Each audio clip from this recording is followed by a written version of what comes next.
Hello friends, કેમ છો બધા? સ્વાગત છે તમારું દમુસ વ્લોગ ચેનલમાં. તો આજે આપણે છે ને એક નવું જ આપણે લઈને આવ્યા છીએ કે ચૈત્ર માસમાં ખાસ અને આ બધા જ વર્ષોથી કરતા આવે છે. આમાં સ્ત્રી, પુરુષ, બાળકો, વૃદ્ધો બધા જ કરી શકે અને એને આપણે આ થોડી જાણકારી આપીએ. તો આપણે છે ને અત્યારે ચૈત્ર મહિનો ચાલી રહ્યો છે અને મારે આ વિડીયો મૂકવામાં પણ મોડું થઈ ગયું છે. ચૈત્ર મહિનો ને એટલે કીડીને કીડિયારું પૂરવાનો મહિનો. ચૈત્ર મહિનો કીડી માટે આખા વર્ષનો ખોરાક ભેગો સંગ્રહ કરવાનો મહિનો છે. આપણે બીજે ના જઈ શકીએ ને તો આપણી સોસાયટીમાં છે, એની આસપાસ છે, અથવા એની આસપાસ રહેલા ઝાડવા છે, પોચી જમીન છે કે જ્યાં માટીના ઉકેળા કાઢ્યા હોય કીડીએ, ત્યાં કીડિયું પૂરવાનું ખૂબ જ પુણ્ય છે.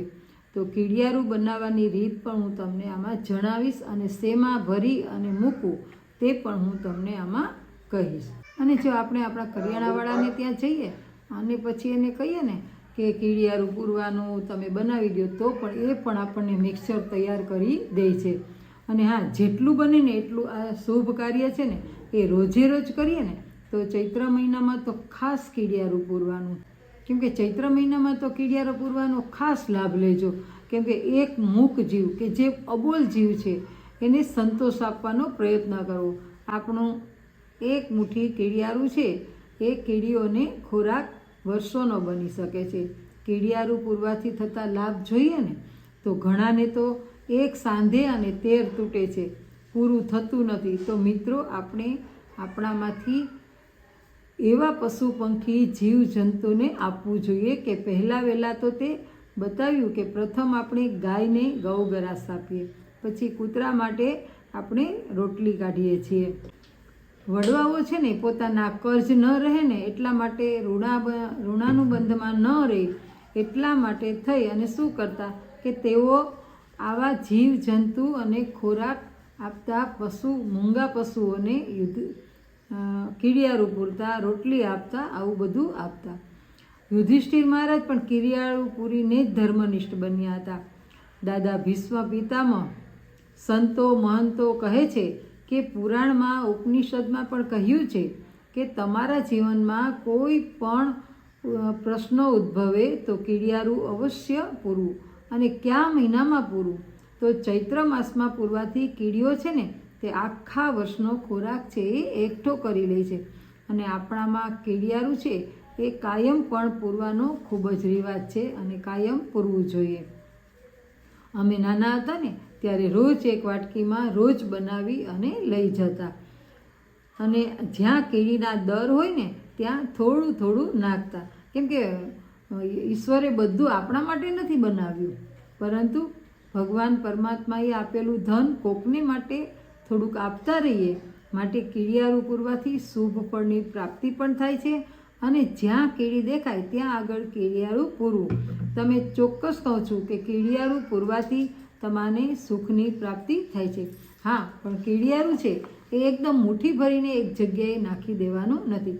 કેમ કે જો ત્યાં કીડી આવે અને કીડી તો કીડિયારું ખાતી જ હોય છે અથવા તેનો ખોરાક સંગ્રહ કરવા લઈ જતી હોય છે, પણ ત્યારે જ ત્યાં કૂતરું આવી અને જો તેની જીભનું લબરાક લઈ લે તો આપણને કીડી છે તે પણ મરી જાય અને પુણ્ય કરતાં પાપ થાય.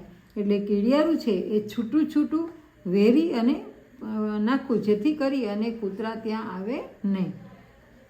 અને ઘણા છે ને તો બિસ્કિટ પણ નાખે છે. તો બિસ્કિટ છે ને એ કીડીને ન નખાય. તો કીડિયારુંમાં શું શું લેવું ને એ હું તમને બતાવીશ. અને અત્યારે ચૈત્ર મહિનામાં મેં કીધું ને કે કીડીઓ આખા વર્ષનો ખોરાક સંગ્રહ કરે છે. કેમ કે ચોમાસામાં છે ને એ વરસાદને હિસાબે એને ક્યાંય ખોરાક મળતો નથી. તેથી આપણે કીડિયારું પૂરવું જોઈએ. અને બીજું કે તમે દર મહિને કે અથવા તો 3 મહિને કીડિયારું પૂરું ને તો તેને અખંડ કીડિયારું કહેવાય. હવે આપણે કીડિયારું છે ને એ કેવી રીતે તૈયાર કરીશું ને એ પણ હું તમને બતાવું. અને જંગલ વિસ્તારમાં જ્યાં વન હોય, ઝાડવા હોય, ત્યાં કેવી રીતે મૂકવું તે પણ હું તમને બતાવીશ. ઘરની આજુબાજુમાં જ્યાં વધારે કીડીઓ દેખાય ત્યાં કીડિયારું પૂરી લેવાય. અને શ્રીફળ પણ થોડું શ્રીફળ લેવું અથવા તો તમારે બોટલમાં પણ કાણા કરી અને તમે ભરી શકો છો. ગયા વર્ષે મેં શ્રીફળમાં ભર્યું હતું. આ વખતે હું તમને બોટલમાં કેવી રીતે ભરવું, કેમ કે કીડીને જવાની અને આવવાની જગ્યા રાખવી પડે. એક બાજુથી એ જતી હોય અને એક બાજુથી તે નીકળતી હોય. કીડી છે ને એ સામાજિક પ્રાણી છે. તે ગમે ત્યારે કોઈ પણ ભય રાખ્યા વગર હરીફરી શકે છે. તે પોતાના માટે અને એના સમૂહ માટે થઈ અને ભોજન છે એ ભેગું કરે છે. તો અથાગ પરિશ્રમ કરે છે. અને જૂના જમાનામાંથી કીડીને કીડિયારું પૂરવું ને એ આપણા વડવાઓ કહેતા કે કીડી 2 પ્રકારની હોય છે, એક લાલ કીડી અને એક કાળી કીડી. અને કીડી છે ને એ શનિદેવનું પ્રતીક માનવામાં આવે છે. તેથી કીડિયારું છે ને એ પૂરવાથી વ્યક્તિના જીવનમાં અનેક લાભો થાય છે. કાળી કીડી છે ને એ ઈંડા લઈને જતી હોય ને તો ખૂબ શુભ માનવામાં આવે છે. કીડીને કીડિયારું પૂરવાથી વ્યક્તિ ઉપર બાધા હોય એ બધી જ મટી જતી હોય છે અને એને શુભ માનવામાં આવે છે. ને તમે જો ભોજન કરાવો એટલે કે કીડિયારું પૂરો તો દેવતાઓ પણ ખૂબ જ રાજી થાય છે અને પ્રસન્ન થાય છે. જો કીડીને ચોખાનો લોટ અને સાકર ખવડાવો ને તો વિશેષ લાભ પ્રાપ્ત થાય છે અને દરેક પ્રકારની સમસ્યા હોય ને એમાં રાહત મળે છે. કોઈ પણ દેવું હોય ને એ પણ આપણું પણ નિયમિત કીડિયારું પૂરવું જોઈએ. ચૈત્ર માસમાં બતાવ્યું છે કે આપણા પિતૃઓની મોક્ષ ગતિ પ્રાપ્ત કરાવવાનો ઉત્તમ મહિનો એટલે ચૈત્ર, ભાદરવો અને કારતક માસ છે. આપણે કીડિયારું પૂરવું જોઈએ. જીવનમાં સફળતા પ્રાપ્ત કરાવવાના ઉત્તમમાં ઉત્તમ રસ્તાઓ મળે છે. ખૂબ ધન મળે છે. પરમાત્મા કીડીને કણ અને હાથીને મણ તો દય જ દે છે. ભગવાન ત્યાં સુધી જમતા નથી. અને મૂંગા પશુ પક્ષીઓને આપણે વિશેષ કાળજી રાખવી જોઈએ. તો હવે આપણે કીડિયારું કેવી રીતે બનાવશું અને કેમ બનાવશું અને શેમાં મૂકીશું એ હું તમને બતાવીશ. જો તમે શ્રીફળમાં મૂકો તો શ્રીફળની 2 આંખો અને એક બીજું કાણું હોય છે એ કાણા પાડી લેવા અને અંદર કીડિયારું ભરી દેવું, જેથી કરીને કીડીને જવા આવવાની સરળતા રહે. અને તમારે એક જગ્યાએ ખાડો ખોદી અને મૂકી દેવું, કેમ કે શ્રીફળ છે ને એ કૂતરું તોડી ના શકે એટલા માટે થઈને ખોરાક અંદર રહે. નહીંતર કૂતરા છે, ગાય છે તે મોઢામાં લઈ લે છે અને બધું કીડીઓનો પણ નાશ થઈ જાય છે. એટલે આ વખતે હું છે ને બોટલમાં ભરીશ. તો કેવી રીતે બોટલમાં ભરવું ને એ હું તમને બતાવું છું. તો જો આપણે કીડિયારું તો બનાવીને તૈયાર જ રાખ્યું જ છે. તો આમાં મેં શું નાખ્યું છે, તો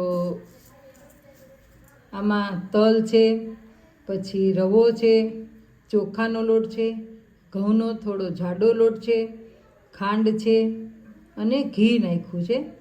અને મગ છે ને મગ એને પણ મિક્સરમાં થોડા પીસી, મગની દાળ હતી એને મિક્સરમાં પીસી અને રાખ્યું છે.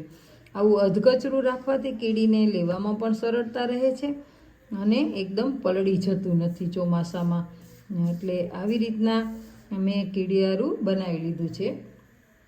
રવો, પછી ચોખાનો લોટ, ઘઉંનો લોટ, તલ, ઘી, મગફળી ખાંડેલી અને મગ છે એના જે દાળ હોય એને પણ પીસી નાખ્યું છે. એટલે આટલું આમાં ઉમેરી દીધું છે. અને આ છે એ હવે આપણે કેવી રીતે ભરશું ને એ હું તમને જણાવું છું.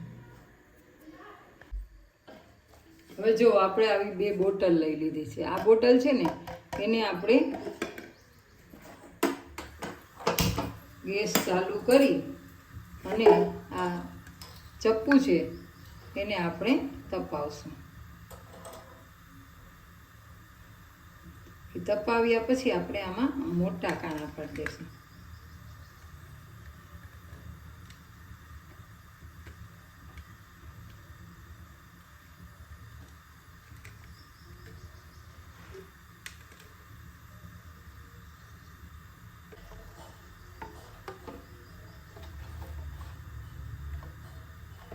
હવે નાની બોટલ છે, મોટી બોટલ છે એમાં તમે ભરી શકો.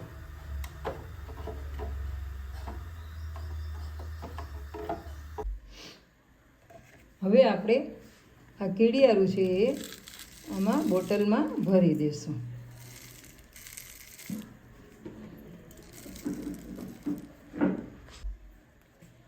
તો જો આપણે આ 2 બોટલમાં ભરી દીધું છે અને એટલું દબાવીને નથી ભર્યું કે એક જગ્યાએથી કીડી જઈ શકે અને આવી શકે, એટલા માટે આપણે કાણા પણ કર્યા છે. તો જો આવી રીતના કાણા છે, એમાંથી કીડી એનો ખોરાક લઈ શકે અને આખા વર્ષ માટે સ્ટોર કરી શકે. તો આ છે પુણ્યનું કામ છે, તો આપ જરૂરથી કરશો. અને વિડીયો પસંદ પડ્યો હોય તો વિડીયોને લાઇક, શેર અને સબસ્ક્રાઈબ કરી દેજો અને કીડિયારું ચૈત્ર મહિનામાં જરૂરથી પૂરજો. આવજો.